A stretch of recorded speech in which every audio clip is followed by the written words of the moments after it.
जन्म एवं मृत्यु उभय भाग्य। जी जन्म हुए से निश्चित भाव में मर एवं यह एक परिवर्तनशील सत्य।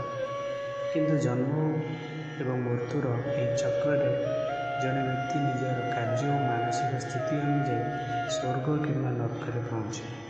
जन्म एवं मृत्यु घटना को गरुड़ पुराण में विस्तृत भाव में वर्णना कर हिंदू धर्म में परिवार सदस्य मृत्यु पर पूरा 11 दिन अनेक नियम पालन कराए। से गोटे हूँ मृत्यु पर मृत शरीर को एकाकी छाड़ा ना। हिंदू धर्म में सूर्यास्त पर शवदाह कौन नियम ना। से मृतदेह को राति सारा घरे रखा जाए। अन्य पक्षरे पाचक अवधि समय जड़े व्यक्ति मृत्युवरण कले पाचक अवधि शेष नहवा पूर्व मृतदेह को जला जाई न थाए। जदि कौन व्यक्तिर मृत्यु पर पुओ किंबा झील निकटरे न रुहे एवं यह आसवाक समय लगे तेज यही परिस्थिति रे शवदाह अपेक्षा करा जाए।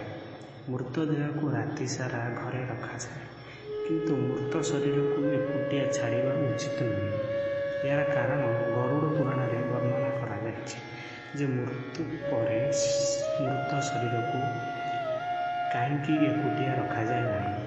प्रथम कारण है गरुड़ पुराण में कहुई मृत शरीर को एकुटिया छाड़े बाहर बुलुवा प्रेत आत्मा माने मृत शरीर देह प्रवेश करपारती। यही कारण केवल मृतकों परिवार नुहे मृतक शरीर को विपद में पकई था। द्वितीय नंबर है जदि मृत शरीर को एकुटिया छड़ा दि जाए तेबे केमिकल कंपोस्ट ठीक से हो पारे ना। लाल पिंपुड़ी किंबा चारिपाखे बुलुवा पशु माने मृत शरीर को क्षति पहुँचाई पारती।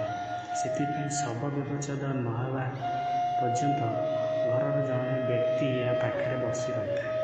कहुए मृत्यु पर मृतकों आत्मा सेठारे रुहति। मृतदेह शवदाह नहवा पर्यंत मृतक परिवार सदस्य सहभागिनी हो रही था। से परिस्थिति जदि परिवार सदस्य मृत शरीर को एकुटिया छाड़ती तेज मृतक आत्मा यही कारण असंतुष्ट हो पारे। आपण को यह सूचना किपरि लगिला दयाकोरी कमेंट बॉक्स रे लिखि आमको कहतु। चैनल को सब्सक्राइब करने को भूलु ना। यही भाया आम धार्मिक वीडियो आपण पाखक पहुँचेबू से आमको विदाय दिंतु। जय श्री राम।